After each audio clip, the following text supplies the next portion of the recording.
Can you hear me? Yep. Oh, Yes. okay. Good. I can hear you too. Hey, how's it going? Bad, how are you? Oh, COVID, man. Our lives are still very weird. Yeah, well, I was telling my students that because we had our semester at UWM just started. Hers started a couple weeks ago, but mine just started. Yeah. And we were online this week, but then next week we go back to being face to face. For like no reason. Just because they apparently wanted to be like to make sure people were vaccinated and stuff and give people a little extra time. And Oh, sorry. I was like, what's happening?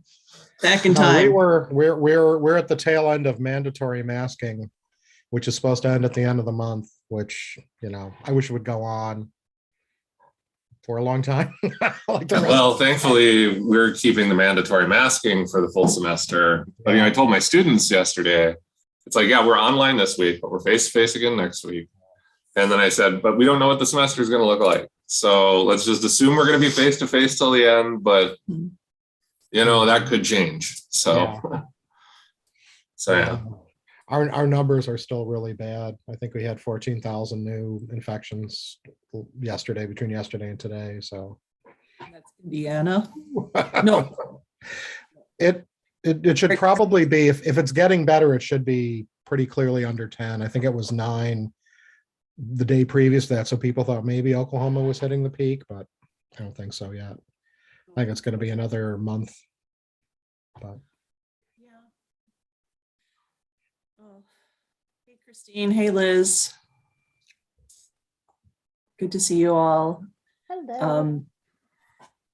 Yeah, we're just, I think Erin said she was going to be able to join us. So I just want to give her a little bit more time to come on in. Yay. But yeah, how's everyone doing? Yeah, that's about right. Yeah. We're only in week 2 of the semester, and I'm already just like, oh my gosh, I need 4 days of naps. Yeah. yeah. Yeah, we're in week 3. You are. I'm in week 3. He's in week 1. So it's just all over the place. I'm on quarter system and already at like midterm halfway through the quarter time. So Oh my it's gosh. going by very quickly. When did you start? When did the quarter start then? Like right after New Year's. Huh. Oh, wow. Oh no. I take it back. You can have my 4 days of naps that I was going to take. I feel like you need it. We can all have the 4 days of naps. Perfect. I also have those 4 days include being on the beach and drinking nice fruity alcohol thingies. Yes, that is where the naps should happen. Mhm. Asleep on the beach holding the drink in my hand. I love it. Perfect. Yes. A nice stack of trashy novels. That sounds good. Ah. And Chris, I guess you can be there too. Okay. Sandcastle. Oh, all right. I got about another minute. So I know I haven't sent out a question about this one. I'll probably just have us start by, understanding what we mean by interdisciplinary and transdisciplinary ideas and kind of just go from there. Yeah. All right. Well, I see it's 5 o'clock on the clock now. So I think we can get started. Thank you all for fixing my earrings. Thank you all for coming in today and being here in this first popular culture dialogue of 2022. I guess this is now a full year of these. The last time we did one of these was right after the January 6th insurrection, and we had a lot of fun to talk about. Or actually, it might have been on the day of, come to think of it. But this one is hopefully not as controversial of a subject, or maybe it is. We can get into it. But today we're going to be talking about popular culture studies as a interdisciplinary and or transdisciplinary field / discipline. I mean, all these words throwing out there, just trying to understand the nature of popular culture studies and how it draws on so many different perspectives. So as always, I'm going to allow our guests to introduce themselves, and I'm going to start with Ralph. Hi, I'm Ralph Beliveau. I teach at the University of Oklahoma and the Gaylord College of Journalism and Mass Communication. And most of my work is in popular culture, mostly in horror, but other aspects of it too, rhetorical analysis and documentary also. Awesome. Glad to have you back, Ralph, because you were here for our horror episode, I believe. Yeah. Awesome. And let's go below Ralph then to Christine. Hello, Christine Tomlinson. I'm a lecturer at the University of California, Irvine, and I'm also a game studies specialist with Simon Fraser University. I study mostly video games and online cultures, but I have also worked with television and movie projects as well. So excited to be here and talk a little bit about trans and interdisciplinary pop culture work. Wonderful. Thank you for being here. And we have next to her, at least on my screen, it's Liz. Hello, I am Liz Faber. I am assistant professor of English and communication at Dean College in Massachusetts. And my research areas are in computer history and representations of artificial intelligence in technology and science fiction. So I do literature and film and television. Not yet game studies, but one day. Liz, I'll have to send a student your way because she's very interested in studying human-robot interactions. Yeah, like, please do. Give her my email address. I will. And then we have Chris. Hi, I'm Christopher Olson. I'm a PhD candidate at the University of Wisconsin-Milwaukee, where I'm doing my concentration in media, cinema, and digital studies. My work primarily focuses around cult cinema and other cult media like professional wrestling, board games, that sort of thing. Yeah, I think that's it for now. Well, great. And I think we have already in this panel a lot of different perspectives and different backgrounds. Maybe we could just go into that a little bit more, like when you think about your training and what you have focused on in terms of research. Tell us a little bit more about the disciplinary influences or fields that you drew upon. And let's go backwards. Chris, you go first. Well, I mean, for me, I'm still in my PhD process. I'm done with coursework, but I'm working on my dissertation right now. And with the media, cinema, and digital studies program, I took film classes, I took classes on games, I took classes on literature and some other things because it's an English department. Mm-hmm. And that's kind of informing my dissertation work right now too, because for my dissertation, I am looking at what the director Nicholas Winding Refn and all of his various works can tell us about the political economic structures of the pre and post streaming eras.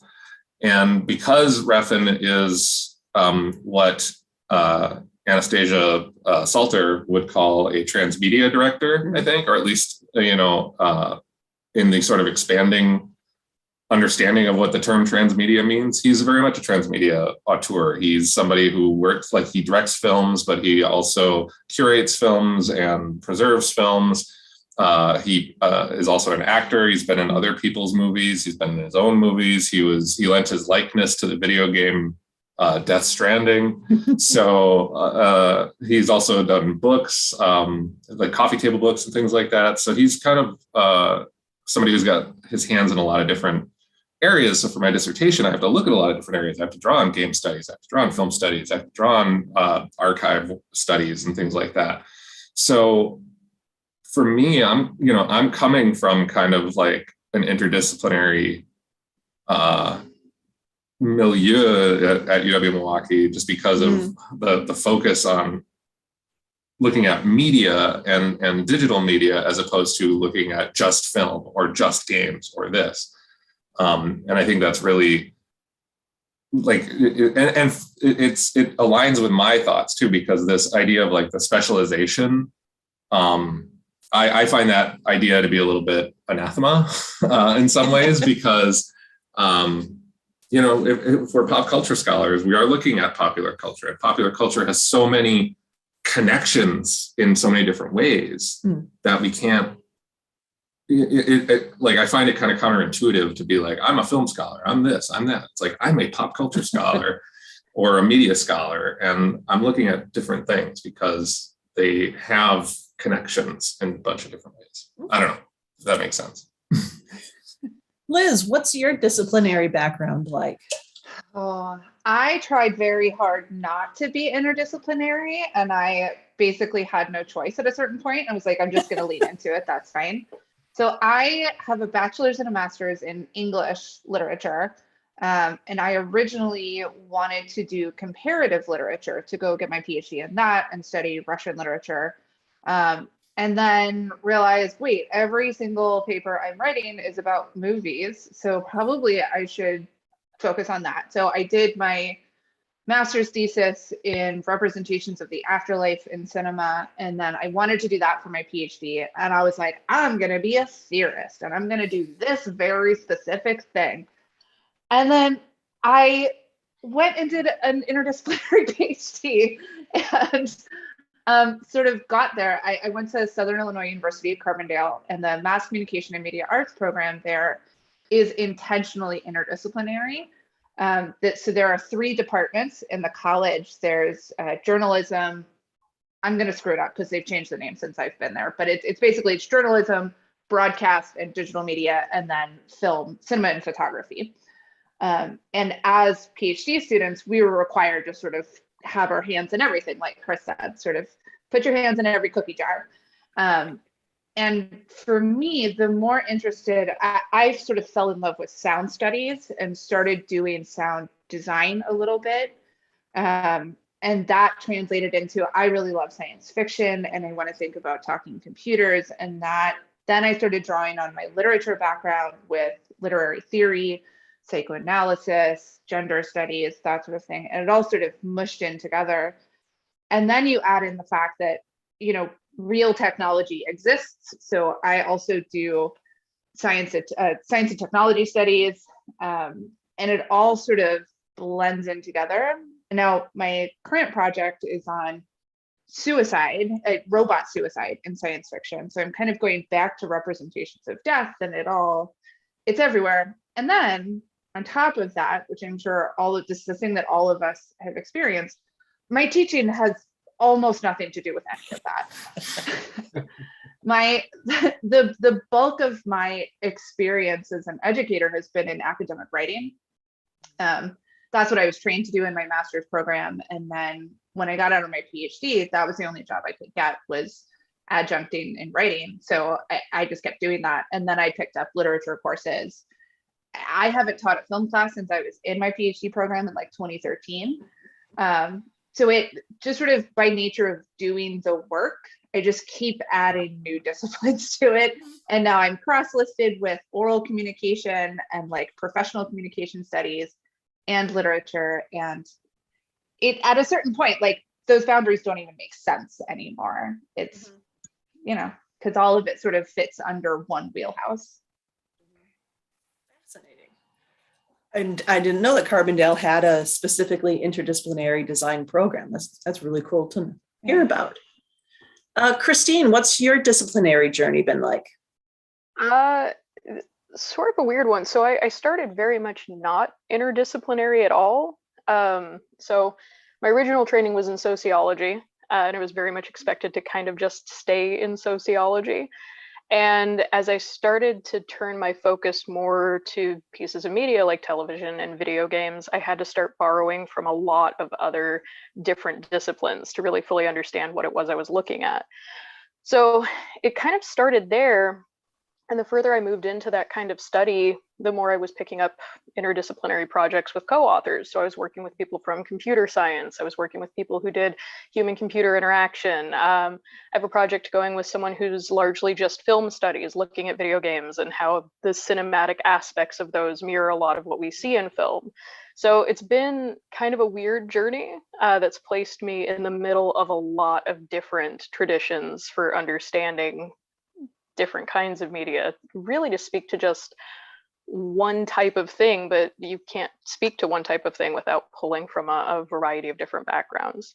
So that's mostly where that is. With teaching, it's also kind of been all over the place. I taught a sociology of pop culture course a long time ago, where I tried to put just about any kind of pop culture you could think of in there. So music, movies, television, video games, comic books, which basically made it so that I had to read up on a lot of different things that I wouldn't have otherwise been exposed to if I had just stuck with sociology. And I've continued that now. Now I teach online cultures, video games, memes. So it's been a lot. I'm kind of everywhere.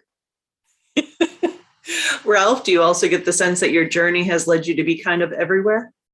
Well, yeah, I mean, in a way that's, I think, in some ways kind of reflective of how a lot of those terms have, a lot of the terms that we would define as like, a classificatory category of a medium has become really weird and kind of exploded, right?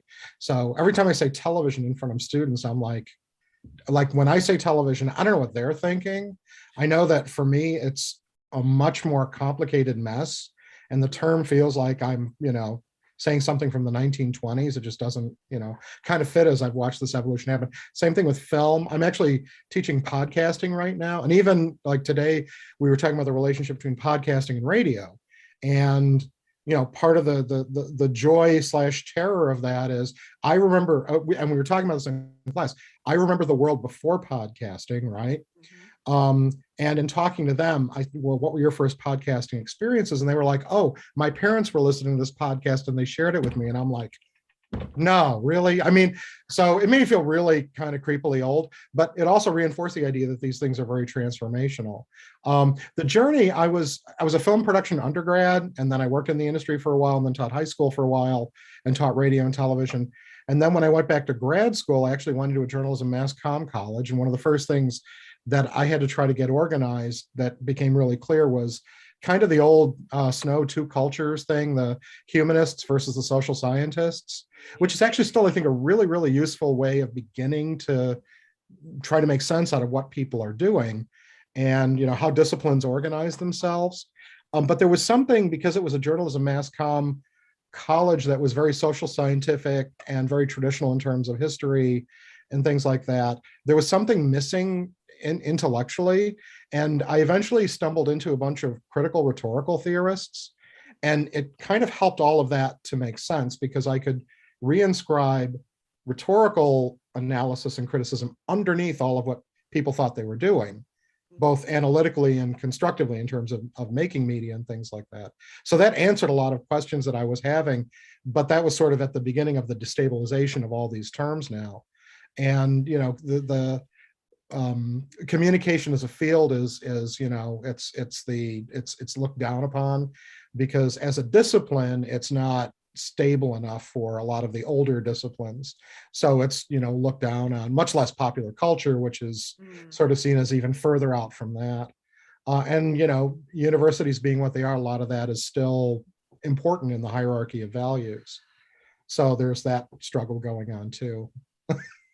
Yeah, no, I'm living that struggle right now about, what are disciplines? What are programs? What are departments? And I'm just like, let's just get rid of them all and just admit if we're studying, plants or people, or just really break it down that way. But it's interesting to hear the discussion about starting off not interdisciplinary, because I was just thinking about myself too. And my bachelor's were in communication arts and psychology at UW-Madison. So I got the film production experience. And for a while, that's what I thought I wanted to do. But I also had a lot of the psychology experience. And then I had classes like with Joanne Cantor and Julie Daci, I think is how you say her name, that were, social scientific communication and humanities communication. So when I got to grad school, our program at Ohio State University was the first year you had to take a quantitative methods class and a qualitative methods class. So that foundation to be more interdisciplinary was there. And the program let me take an anime class and a film class and a class on comic books, as well as a social psychology class taught, I think, by Richard Petty, and things like that. So I had all of that balance still going on. And yet the School of Journalism, or School of Communication, I guess is what it's called now, was definitely not interdisciplinary. At one point it had been, but they essentially kicked out all of the critical rhetorical scholars until just my advisor was left. And it was really focused on the social scientific approach. So for my dissertation, I kind of walked both lines. And I guess I've been doing that ever since, and making the rallying cry of disciplines are archaic and the 21st century needs to be doing better. Which then brings us to popular culture studies. I mean, I'm in communication, and to me, communication is both the best discipline because communication is fundamental to human civilization, but it's also the worst discipline because it's not really a discipline, I guess. So it is interesting in that regard. But then if we think about popular culture studies, is popular culture studies a discipline or a field that is interdisciplinary and or transdisciplinary? Like, do we think of popular culture studies as its own discipline, I guess, is where I want to start with that. Whoever would like to start. I would like to say no. I tend to think of it as, well, I mean, probably just because I'm a science fiction scholar, which, like, science fiction is a genre that all other genres can fit into or mesh with or smush with or can be subsumed by other things, right? And I sort of think of pop culture studies as that too, is that even if you are from like the hard sciences, you can come in and do pop culture studies. It's sort of an umbrella thing that can reach over to all sorts of areas. And I think that's sort of where transdisciplinary ideas come in, is that it's not so much that like we're taking two disciplines and smushing them together. It's that pop culture studies can live in all the other disciplines and also is informed by all the other disciplines. So we can take methodologies from all different things. And I really like the discussion about the kind of tension between social sciences and humanities. And often we forget about the hard sciences too. But like in STS studies, right? Like you have to bring the hard sciences into it and think about what the HCI research is happening for literal like computer development and robotics research and how that interacts with our understanding of pop culture. Or in medical humanities, same thing, that it draws on the hard sciences, the social sciences, and the humanities, and kind of relies on pop culture in a way to sort of tie together our cultural strands. Yeah, You know, I build on. Oh, go ahead, Ralph. no, please go ahead. I was going to say, I just want to kind of build on that a little bit because, I mean, I don't know if pop culture studies is a discipline or even should be a discipline. I think it kind of boils down to how people perceive it. You know, some people are going to have it as a discipline. And, you know, there are universities that have pop culture programs and things like that.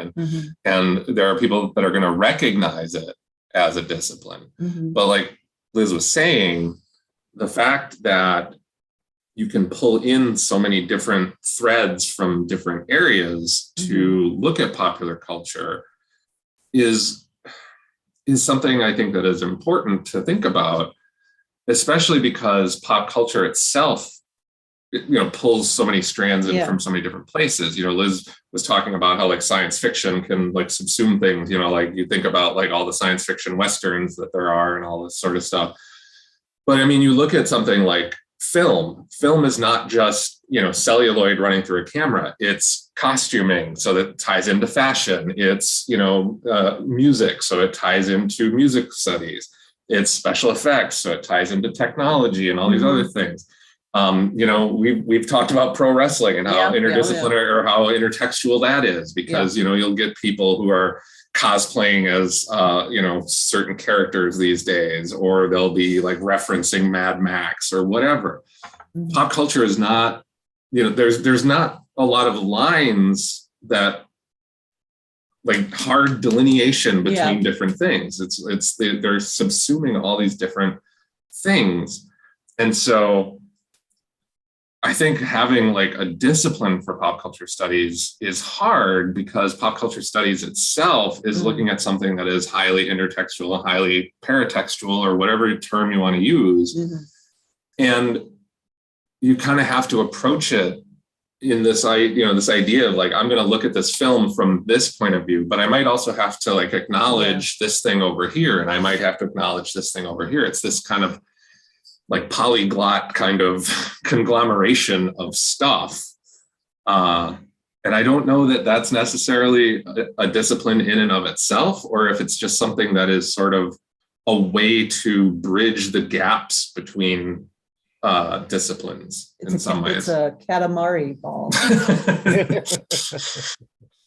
Ralph? Well, I was going to add that, I mean, I think I had a friend that I taught with, and she was really, she got furious one time because she was looking at the Gail Dines book, I think the first edition of it, which was on, race, gender, and media. And she looked through it, and she was a film scholar.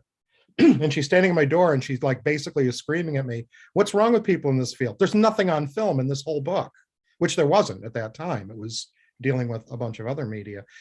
So, part of it is sort of like how there's this kind of weird mirror thing in terms of how popular culture studies is perceived by people, but then also how they perceive it in their own work. And one of the things that this friend of mine and I would complain about constantly is that everybody at every university teaches film. They show films, right?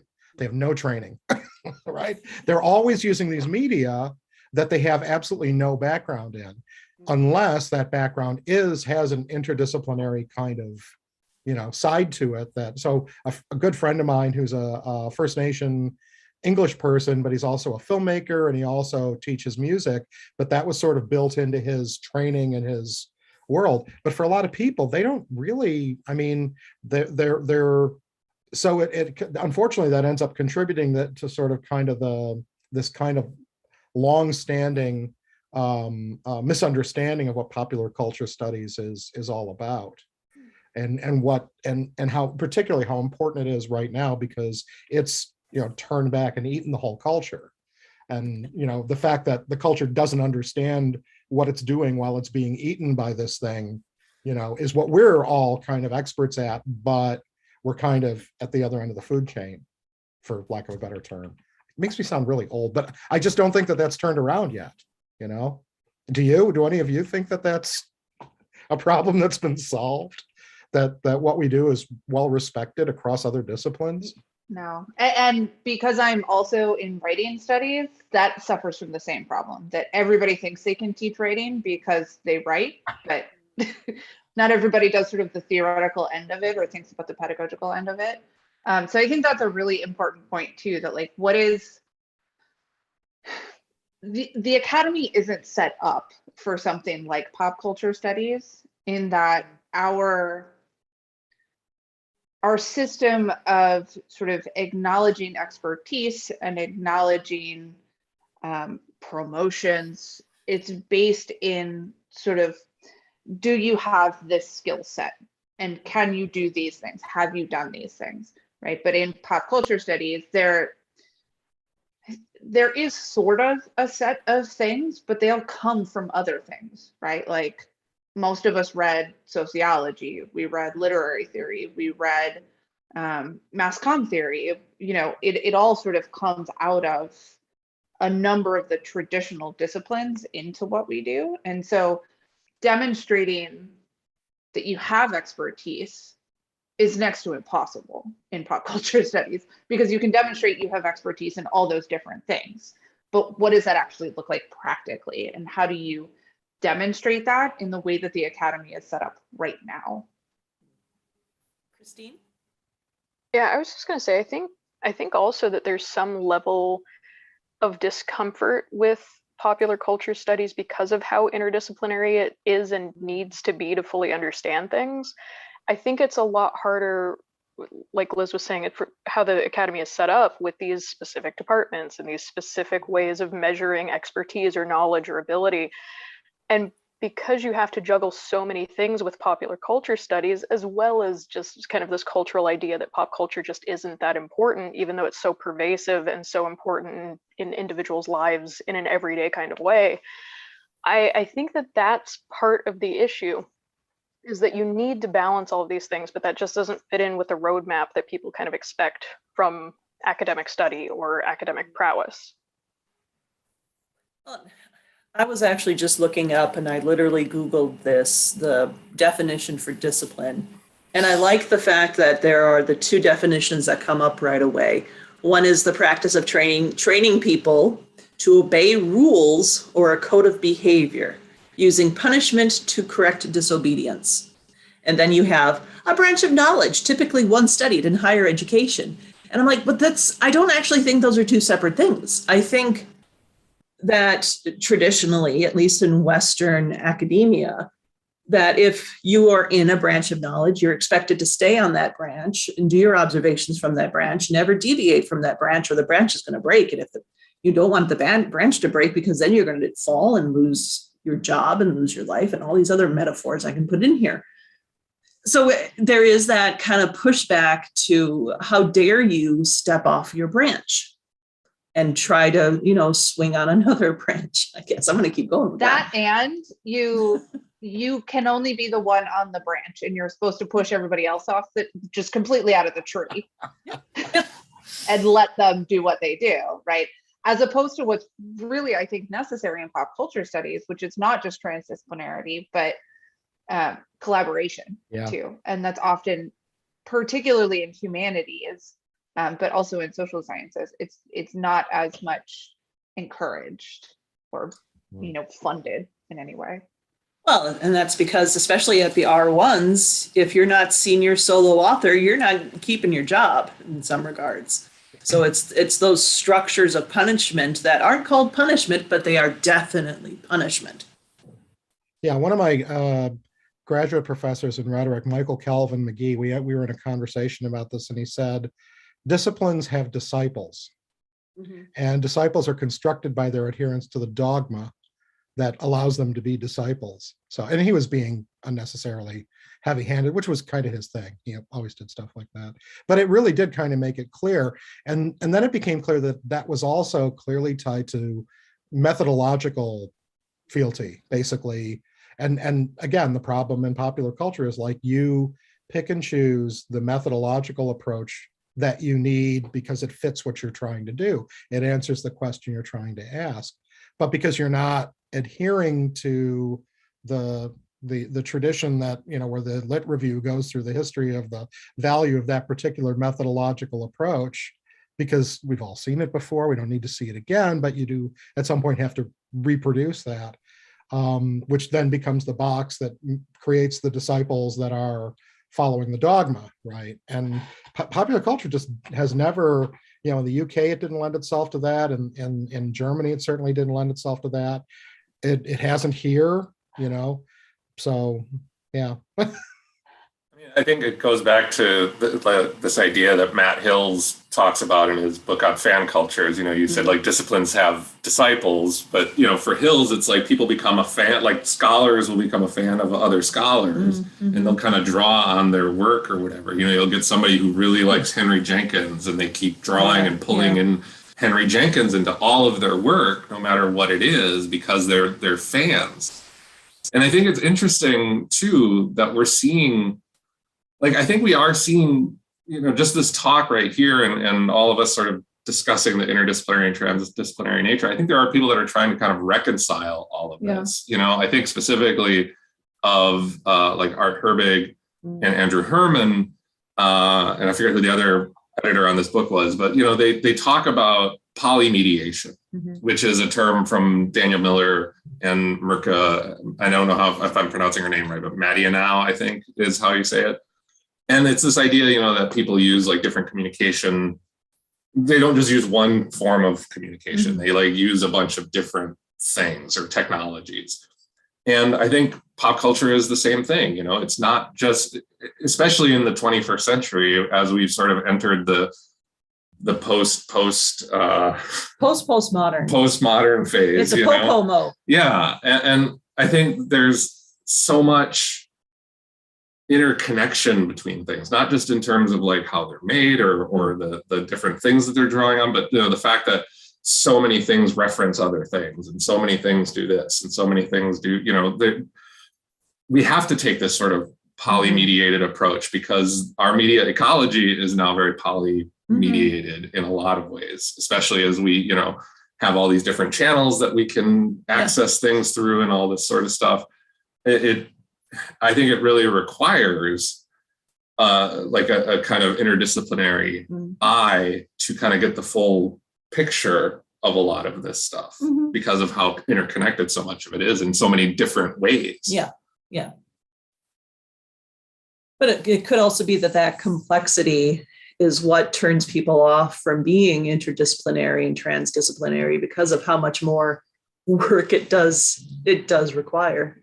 Christine? Yeah, I was just going to say, I think the other part of it too is like it doesn't end with being interdisciplinary or transdisciplinary in a single piece of research or to understand a single piece of pop culture. It's, if you're looking at video games or some other kind of media that can be consumed by people, you also sort of want to understand both what's inside that, what the influences are, but also how it influences things outside of itself. What are the fans doing? And so we're bringing up, fan studies as well. How does this affect people? How does it affect their identity? How they go about their everyday lives? What do they consume in conjunction with other things that they're consuming? And then that brings in entirely different fields. I guess my main point is, if you're just looking at one thing or you're using one discipline, you're going to miss so much of the picture of what pop culture is and what it does. Yeah, it's a network of a lot of different factors, from the political economic production to the content of the text itself, whether that text is digital or analog, fashion or book or anything else. And then, of course, you have the reception and the fans and how people are engaging with it, making sense of it and using it, being impacted by it. And it's complicated. Liz? Yeah, I think to add to that, the sort of very act of publishing in pop culture studies reproduces a lot of the challenges that we've been talking about. That, Chris, I like the way that you described this, of sort of being fans of scholars, or even just being fans of disciplines, right? That publishing in journals that are not pop culture specific gets really challenging. Often, I don't know if y'all have had this experience, but I'll get reviews back that like one reviewer wants me to go with this entire other theory that I didn't even talk about, and the other one wants me to go with this whole other kind of theory that I didn't even talk about. And so it's sort of reconciling the processes that we have in place with things like peer review and how all of us interact with each other as scholars, and the fact that all of us do sort of still have our niche things, even as transdisciplinary scholars. That makes it particularly difficult to sort of keep producing new ideas and keep bringing in new voices and building on those as much as we can. Well, yeah, and especially from just a social science perspective, the way I was trained was, small study, specific results, significant results, and then you publish that as an article without maybe a lot of context, because you're just trying to, use a wrestling term, get over the study that you did. And yeah, if you're replicating something, don't care. If you don't have maybe that strong of a finding, or there's, an opposite of what you were expecting or nothing, don't care. Not going to publish that, even though it's all knowledge that could be useful in some way.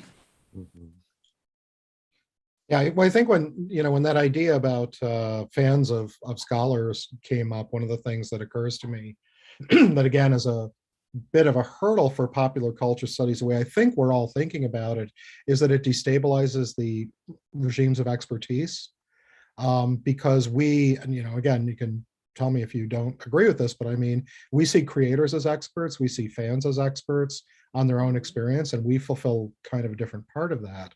But it's so contrary to a lot of the traditions in higher education to actually have the humility to say, well, this is like, the history of sociology. At some point, the sociologist said, the people I'm studying are as important as I am, right? And I have to treat them like their humanity shares the table that mine does. And but that's not, that humility is not rewarded by and large. There's such effort that goes into maintaining the regimes of expertise for all sorts of various reasons in various disciplines. Yeah, you reward some people for being experts, and they're the ones who get the most money. Well, rewarding them, you're punishing everyone else, even if you're not framing it that way. Mm-hmm. I don't know where to go with that. Well, I mean, I think some of this is changing because like you talk about publishing in scholarly work, there is it's, again, we're being flooded by communication about popular culture right now. So I'm sure you all have this discussion with your students about legitimate sources versus popular sources, and how to identify the difference, and what does peer review mean, and if you pick up a book, you look at the publisher to see how legit it is, and everything like that. And it's gotten much more complicated because there's some really, really good stuff that looks really kind of sketchy, but it's really good and really informative. Some of the real early fan study stuff that I've looked at, where they're still kind of negotiating a relationship between the scholars and the fans. And it's interesting to see that kind of evolve over time too. I do want to push back on maybe one idea, but okay, Liz, do you want to piggyback on what Ralph just said? No, I also want to push back just a little bit because I agree, but I also think that we are living in a particularly anti-intellectual moment, or just the continuation of anti-intellect. It's not really new in any way, but I think it's particularly magnified, especially in the US and in Western media cultures, that the notion of not just expertise, but sort of dedicating your life to studying a thing and knowing more about that thing than whoever on the internet, is, I think, a concept that is particularly valuable. And I think that it's difficult, right? Because this is where the devaluation of pop culture scholarship happens, is that when we think about like a virologist, we need them. And we need people who are understanding COVID. Some people, nah. Well, we don't know what's in it or the long-term effects. I know. I did 5 minutes of Googling. I was looking at the CDC page of myths today. They're doing the Q&A, right, to dispel the myths. Are there microchips in the vaccine? No, there are, just right. Yeah. And like that's a perfect example though, right? Like the CDC could use some pop culture studies folks to be like, okay, here's how the internet is going to respond to everything you just said. Let's prepare for it. Right? And I think that acknowledging expertise as sort of, there are those of us who made this our profession, and this is what we do. I think that's really important. I think experience and expertise are two different things that intertwine, but are worth sort of studying at the same time. Yeah, it's interesting. Oh, sorry, go ahead, Ralph. Well, I was just going to say, I didn't mean to suggest for a second that expertise isn't a thing. It's just that expertise in popular culture studies has become much more diversified in terms of the sources and things like that. Which I think is a real strength in a lot of ways. But in general, again, you'll all be really shocked to hear this, but our culture doesn't seem to respect teaching as a professional a heck of a lot. What? Yeah, I know. Sorry to let you know that. Something, yeah. Why didn't y'all tell me that before I started my PhD work? Come on.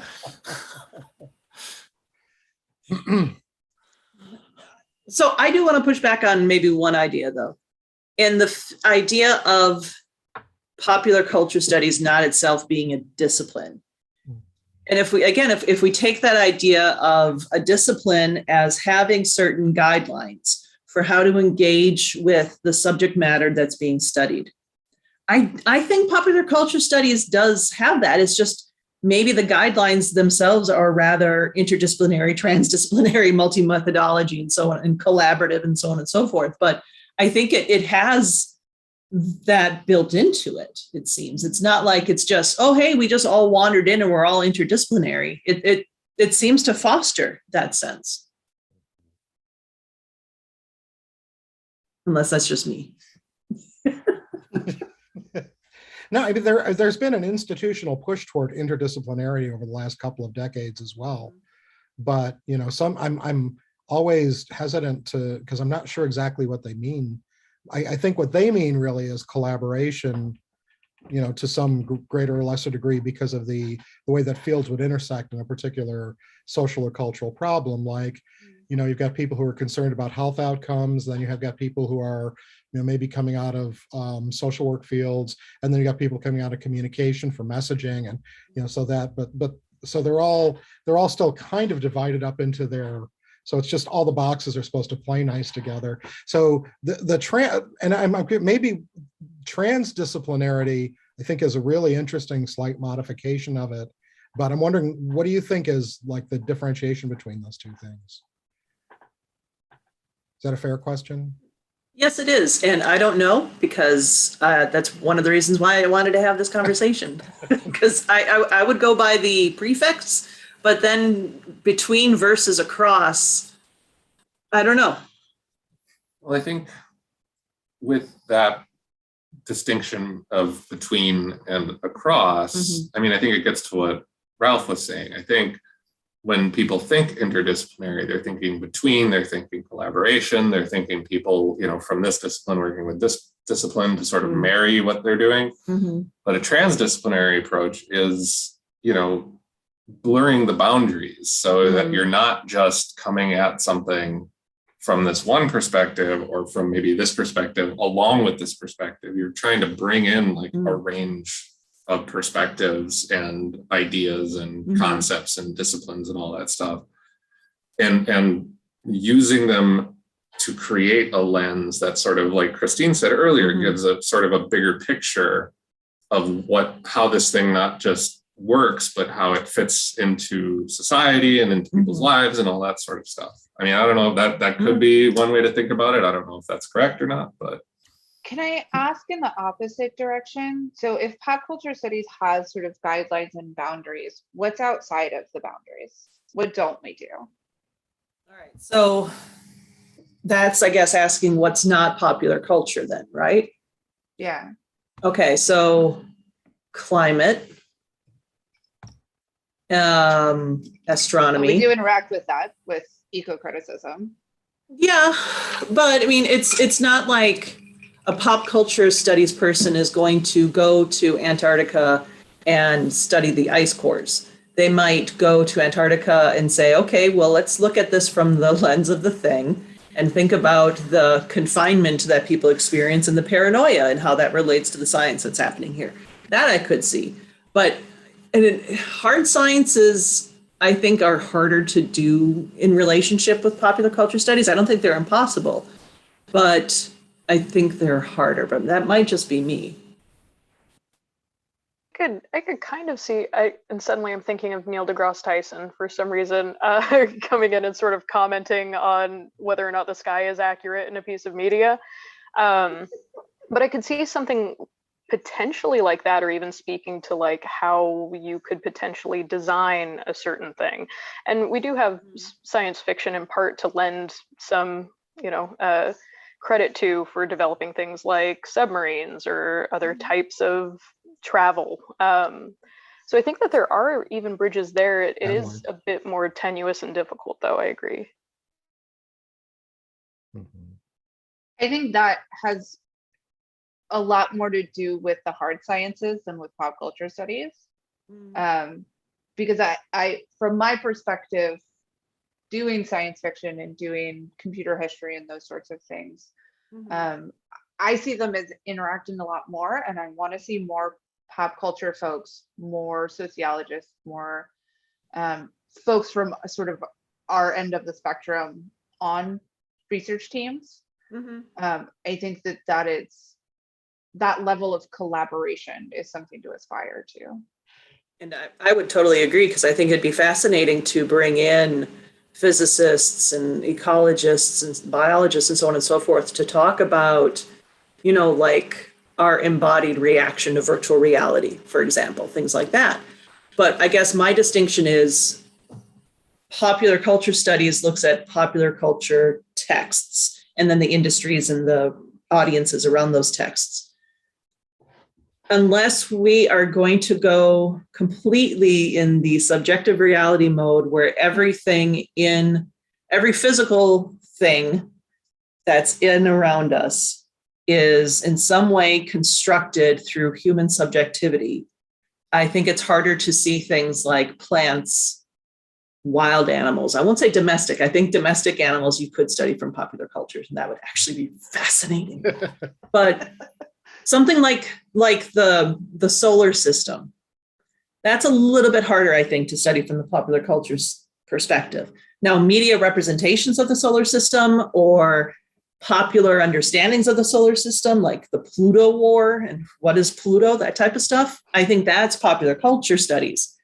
But studying the gravitational relationships between the planets and the sun across the whatever Einstein stuff, that's a little bit harder from a pop culture perspective. They probably don't need our insights so much there. Well, we offered them and they basically made fun of us. You remember where people were starting to talk about border physics and multiple universes folding in on each other and all that kind of speculative fringe of physics that, literary theorists got their hands on and did really kind of amazing things with them, except it kind of blew up a little bit because then the physicists got mad because they thought that, it was just interesting to watch them kind of, sort out what was real. I was involved with a program at Iowa called the Project on Rhetoric of Inquiry. I don't know, I don't think it's like spread very far, but the whole idea of it was that you would basically do a rhetorical analysis of a discipline for how it went about putting together what it thought was real or something like that, right? And that, each discipline would have it, what you kind of like try to get inside of it and try to figure out, how they were doing what they were doing. So Deirdre McCloskey was one of the leaders of this, one of the teachers I took things from, and she was doing it with economics. How do economists manufacture an idea of reality, what counts as evidence, methodological standards for studying it and things like that, and then taking that and then sitting it next to another discipline and investigating how does it construct its reality. And for popular culture, this would be a really interesting challenge because it's so broad methodologically, but like you were saying, there's these consistent historical trends too that it's kind of paid attention to that would give what popular culture studies believe is real, or whatever you'd want to say that isn't quite as problematic as that, it's substance so that we can have conversations about things. I was going to say, and now that stuff that you were talking about with like multiverses, now that's moved into popular culture thanks to the MCU and stuff. Yeah. Well, and there seems to be a reinvigorated interest in Second Life also because of the metaverse thing, and through I guess, I don't know, it's still a little over my head, but kind of through like blockchain being a reality, so therefore the metaverse can be a reality if it's tied to blockchain. I mean, this is what I'm hearing people begin to speculate about anyway. I don't know. So this is the point where Ralph tries to sell us a bunch of NFTs, right? I have some real estate in another dimension. I'd like you to be interested. Can I get my ape to have like a banana hat? Well, I do think we have the issue talking about, the tensions. There is, of course, the objective versus subjective tension, and trying to talk sometimes with hard science folks about just how much their subjectivity is impacting their interpretation of things, and thus we never can truly know what's around us. Yeah, sometimes those conversations really don't go well. And if those conversations don't go well, trying to argue then for the importance of studying, these completely possibly fictional, subjective experiences is probably hard too. But then I would push back and say, okay, look at QAnon, because all of their stuff is subjective reality. And yet look at how much it's messed up everyone's objective reality. So I think there's ways to make the argument for the importance of popular culture studies. It's just finding it, I guess. Yeah, well, I know Liz wanted to say something, but I just want to say I think one of the other issues with trying to define like boundaries for a pop culture studies discipline is what exactly is popular culture? Because you mentioned QAnon, and that's a popular culture for a specific group. Or there's specific groups that are into quilting, or there are specific groups that are into all these very kind of niche things. And it's popular with those people or that specific segment of the population, but other people might not know about it. Yeah. For instance, I really don't know anything about NFTs or anything like that, but it's very popular among a specific group on Twitter. And it's like, what constitutes popular culture? And I think that complicates the attempt to try to create those disciplinary boundaries that, you're talking about. Liz? I lost half of my train of thought, but the other half of it was essentially sort of to be ultra pragmatic about it. I think that we're never going to come up with sort of the uber definition of what pop culture studies is, because it's going to look different at every institution. It's going to look different for every scholar, for every research team. And I think that sort of all the individual examples we keep coming up with, that they sort of encompass what it is that we're trying to pick apart and like kind of actually can't access. So I come from Derrida territory in my literary theory. So this is always where my head goes, is that just nothing is real and we can't really access the real. And so we're just building it as we go. And I think that that really is the only way to understand pop culture studies for me, is that like it's going to look different in every single context that you enter into. And that, I guess, is why I have trouble thinking of it as a discipline. A discipline. Like it could be disciplines, maybe. But I think that it's, every time we come up with a definition, there's one that's like, oh, but what about this thing? But what about this thing? And so it sort of is not, if that makes sense.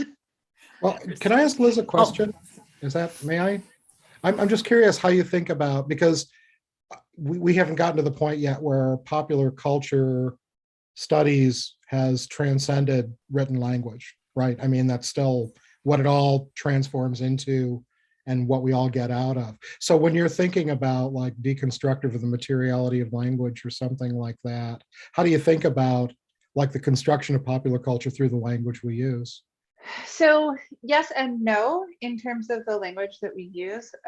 Some of the writing that I've done is very much about kind of digital and electronic existence and how that sort of is a new means of understanding language and representation, and that the very concept of writing from a Derridian standpoint, right? We are and we are not there. That's what writing does for us. We can be present and absent at the same time. And that digital media does the same thing in like an inception kind of way, right? That we are present in our media, but like the five of us are in who knows how many living rooms right now. And also we will be living on the internet later when we're not present, when we're doing other things, right? And so the idea of language as the sort of root of that, I think that media and pop culture sort of explodes that concept, and that the way that we communicate is no longer so tied to language and so tied to writing. Or I said, when I say language, I mean sort of the logocentric kind of language. But obviously we have all these other media languages now. I'm fun at parties. I would just maybe add to that quickly that maybe if if it's not tied to language anymore, maybe it's tied to relationships. Sorry, Christine, I just had to throw that out there. I like that idea. I was just going to add a little bit onto that discussion as well as what Chris was saying. And I think we had a conversation about this during one of these dialogues last year, is just the proliferation of everything has made it so much harder to pin any of this down, which also probably adds to this interdisciplinary and transdisciplinary kind of puzzle that we're working through right now. It's very much that joke that I've seen going around on Twitter where it's like, people will come up to you and say, have you seen season 5 of this show? And you're like, what the hell is this? This is a thing? And they're like, yeah, it's up for awards and everything. And it's like, you just can't hold all of this stuff in your head anymore. And it goes back to, I think there's a discussion about like, was there ever a popular culture? Was it ever as monolithic as some people want to maybe make it seem? Or was it always this kind of niche thing? Mm-hmm. And we're just seeing that hyper accelerated because of the connectivity of the internet and all that sort of stuff. Sorry, I saw Liz unmuted too. So, okay. Christine? Yeah, I was just going to say, I think that it probably always was this way, but I think that Chris is right that having platforms for things like folk culture or something, letting more of an audience get to that, has definitely made it more obvious that people are consuming things or interested in things or have these aspects of their identity that we otherwise would have no idea was going on. Yeah, I agree. I think there at one point was a sort of monoculture in that like everybody watched the 6 o'clock news and sort of had that shared experience, or everybody read the New York Times and had that shared experience. Whereas the way that we consume media is so fractured now and sort of has built new communities. But I think that's where it's maybe not actually as different as we think it is, because when you watch the 6 o'clock news, it's for your town. When you check in on Twitter, it's for the academic Twitter or whatever community you're participating in. Yeah, exactly. I mean, even if you think about the United States, let's go 1950s, 1960s, you had essentially 3 nationwide network nightly news.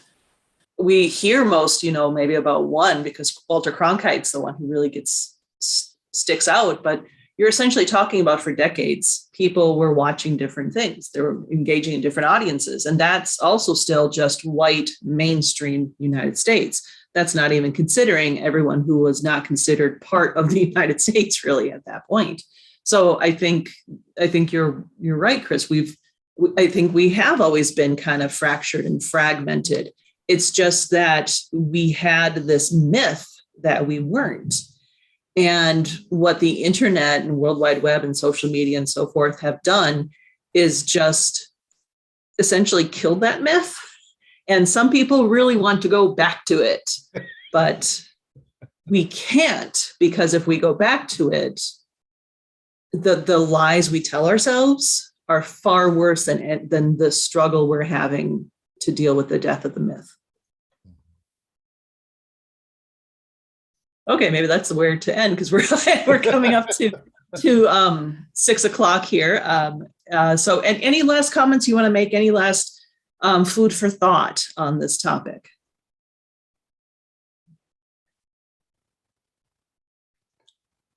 I would add that I'm encouraged by the quality of the work that I see a lot of people in popular culture studies doing. That I think it has a very, very strong, it's in a strong direction, and the legitimacy that was problematic before is definitely not as much as it was, as much as it isn't any longer as challenging as it was. And there's a lot of people doing really incredibly good work that makes it a very exciting place to be, trying to understand all of the fragmentation and the myths, the recreation of myths that we're going through now. All right.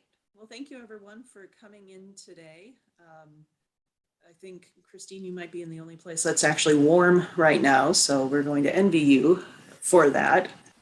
But yes, thank you for coming in and having this conversation, and I hope you'll join us in a future conversation. Bye, you. everyone. Bye. Thanks, everyone.